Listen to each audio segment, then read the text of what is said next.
issue with some of our things. So please hold takeoff for runway 10. We're having some issues here. We're going to try to turn back. There's been enormous speculation following the tragic crash that took the lives of Greg Biffle, Dennis Dutton, and Jack Dutton. Countless theories about who was flying, whether there was engine failure, what sequence of events led to this tragedy. I've watched analysis from numerous aviation experts, each offering their perspective, but I recently came across something that changes everything we thought we knew about this accident. Actual audio recorded from inside the Biffle aircraft during the emergency, audio that most people haven't heard, audio that provides direct evidence of what was happening in that cockpit in those final minutes.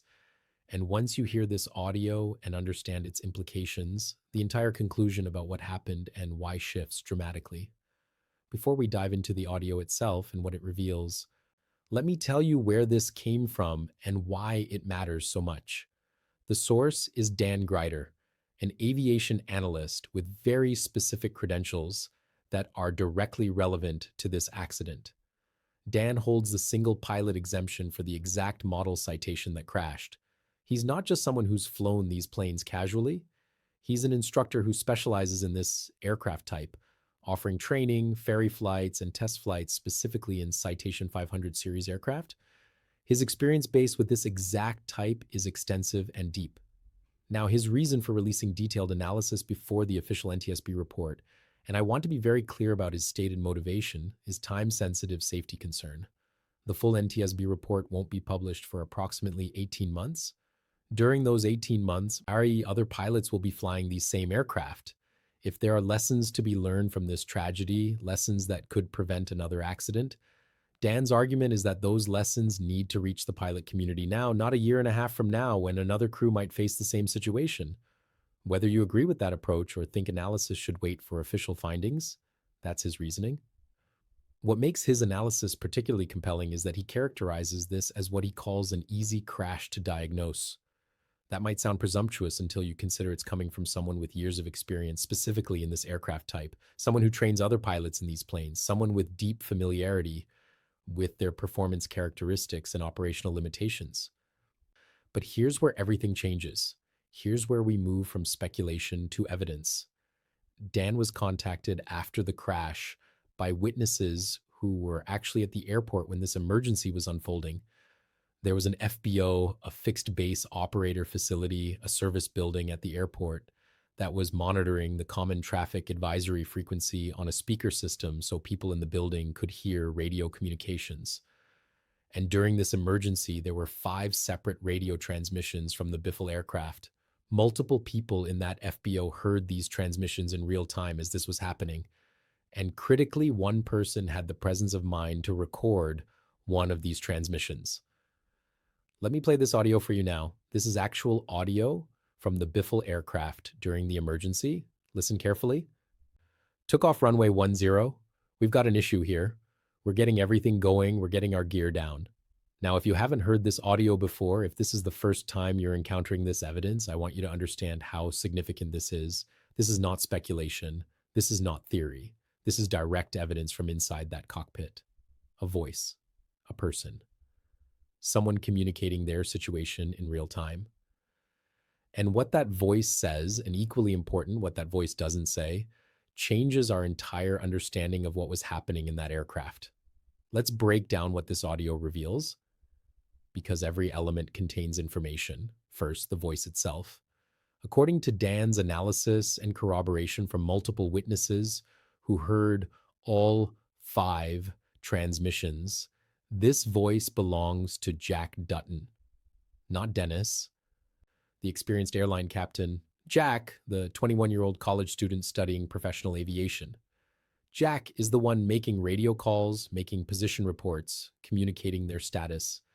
That immediately tells us something about crew roles and who was doing what in that cockpit. Second, the tone. Listen to that voice again. There's stress. Absolutely, you can hear tension, but there's no panic. There's no screaming. There's no loss of composure. This is someone trying to communicate clearly and calmly despite an emergency situation. That level of composure is remarkable. And it tells us that at this point in the emergency sequence, the situation was serious, but not yet desperate, not yet out of control. Third, and this is critically important from a diagnostic standpoint, listen to what you don't hear, Bader. You don't hear any alarm in the background. Aircraft have loud, unmistakable warning tones for critical emergencies. Fire warnings, stall warnings, terrain warnings, master caution tones.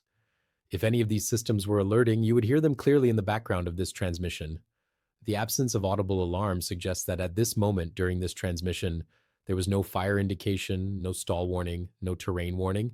Whatever the issue was, it wasn't triggering those specific alert systems. Fourth, the content of what's being said. We've got an issue here, not a specific failure call out, not we've lost an engine or we have an engine fire or any specific emergency declaration, just an issue. This vague language is actually very telling. It suggests that at this point, the crew may not have fully diagnosed exactly what was wrong. They knew something wasn't right, something had happened, but they may not have had complete clarity on the exact nature of the problem. Then we're getting everything going. What does that mean? In context, it likely means they're running emergency procedures, they're working through checklists, they're trying to stabilize the aircraft and manage whatever systems have been affected. It's an indication of activity, of work happening, of procedures being executed. And finally, we're getting our gear down.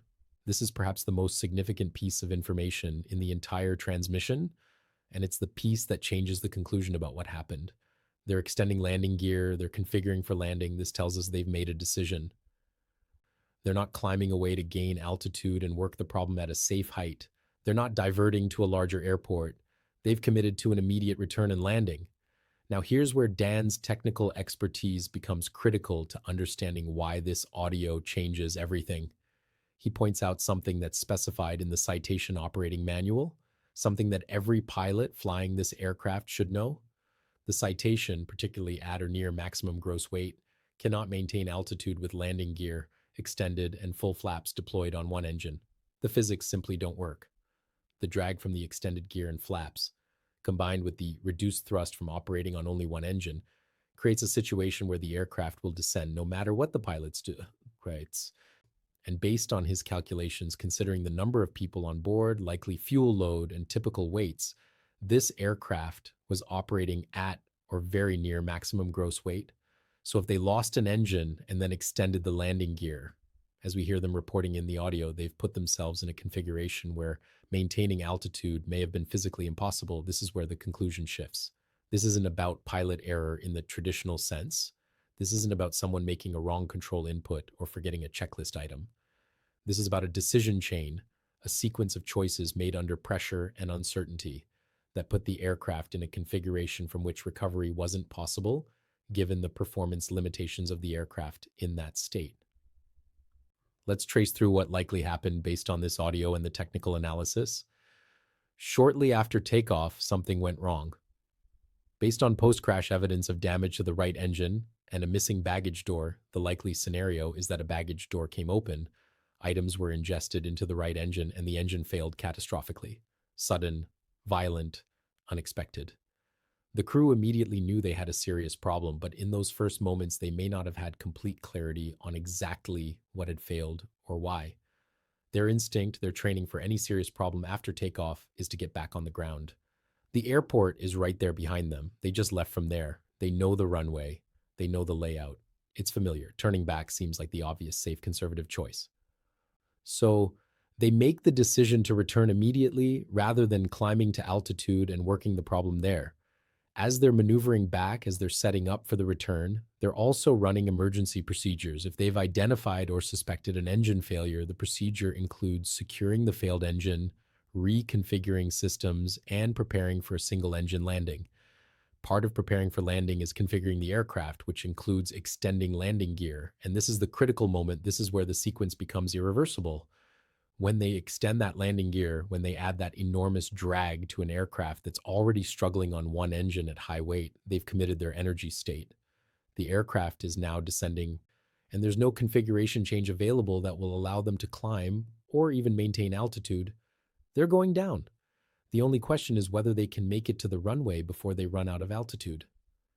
According to the flight track data, they made multiple attempts to line up with runways, maneuvering in poor weather with low visibility. They were clearly working hard, doing everything they could to get visual contact with the runway and set up an approach that would work. But with the performance limitations they were operating under, with the energy state they'd committed to by configuring early, they simply didn't have enough altitude to make it. They impacted 1,800 feet short of the runway threshold. Now, Dan's analysis addresses what should have been done differently according to standard procedures and training for this exact emergency. When you experience an engine failure in a citation, the recommended procedure is to immediately climb to 3,000 to 4,000 feet and engage the autopilot. This does several things. It gives you altitude, which is safety margin, which is time, which is options.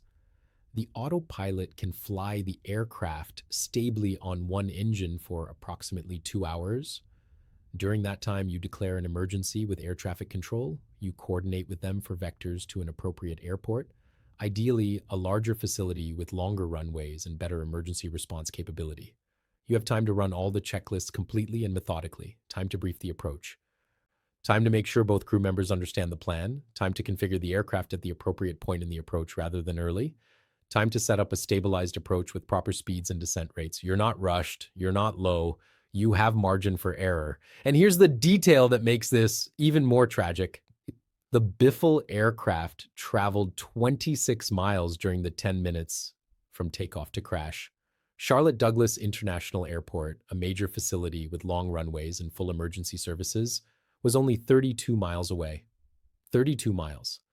If they had climbed to altitude and declared an emergency, they could have been vectored to Charlotte, could have had a long runway, could have had fire trucks and emergency medical services standing by, could have had every possible advantage. Instead, they attempted an immediate return to the departure airport in poor weather at low altitude with the aircraft in a configuration that couldn't maintain altitude. This audio also answers another question that's been the subject of intense speculation. Who was flying the aircraft? And was the flight being conducted legally under FAA regulations?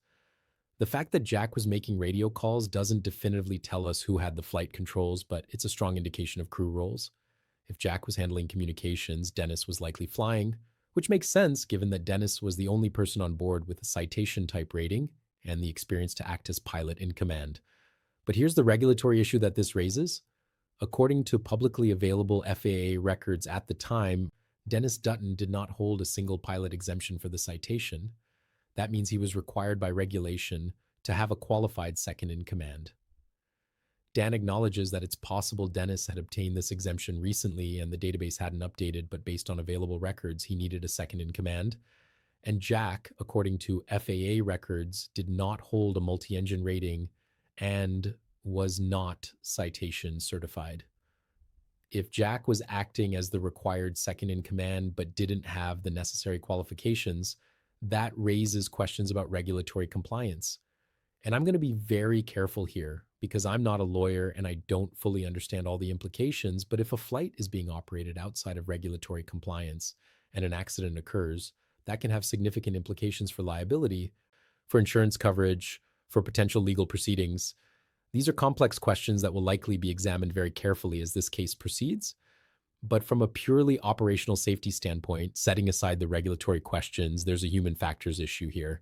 If the person in the right seat doesn't have the training, experience, and qualifications to effectively serve as a crew member during an emergency, then the pilot in command is essentially operating alone.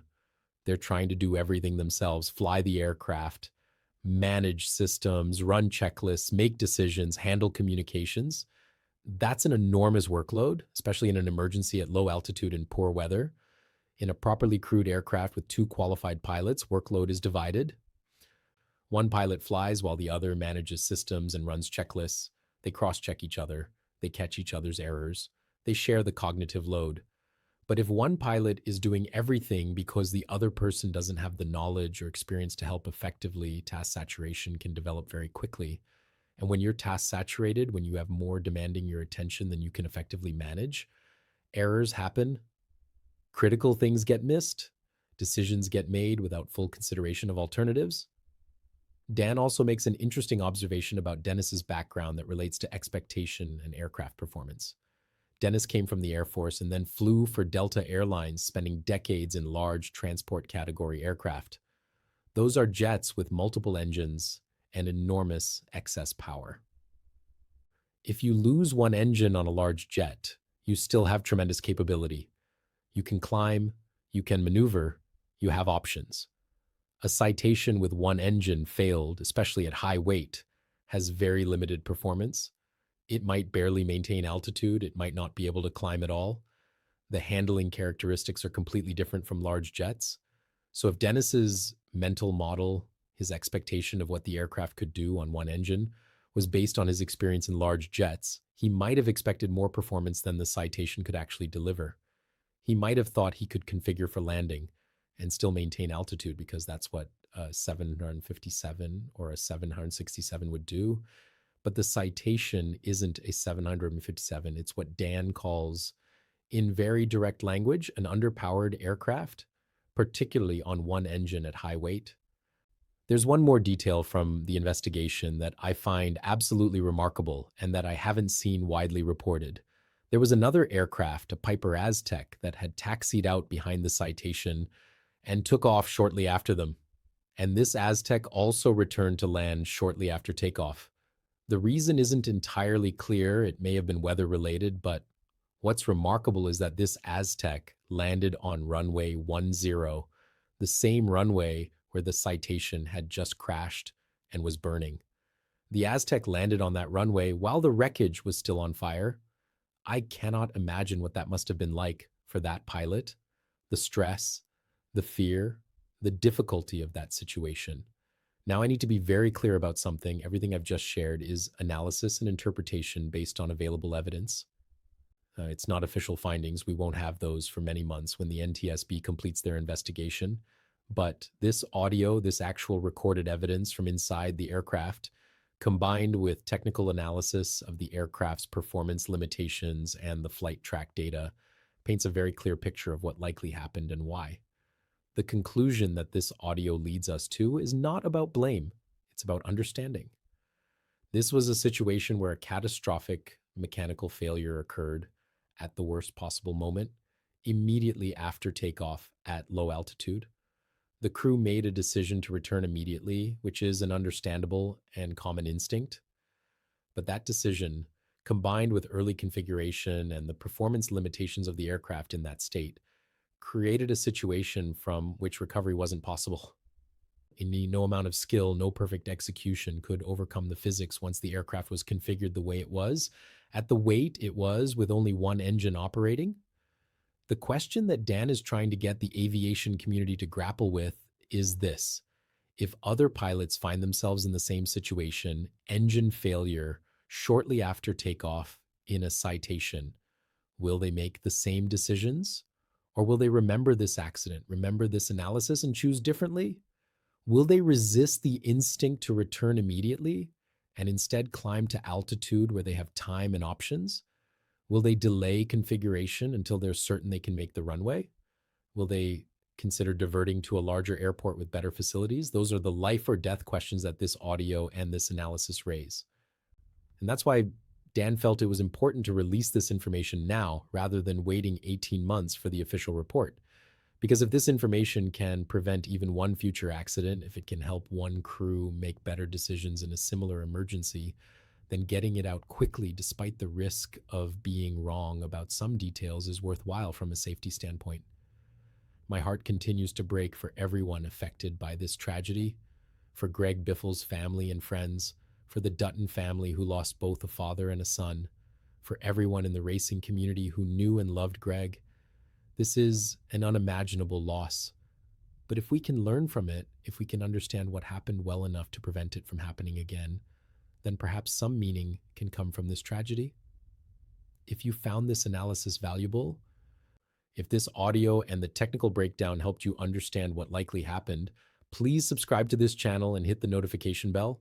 Share this video with others who might benefit from understanding this accident, and please leave your thoughts in the comments, especially if you have aviation expertise or additional information.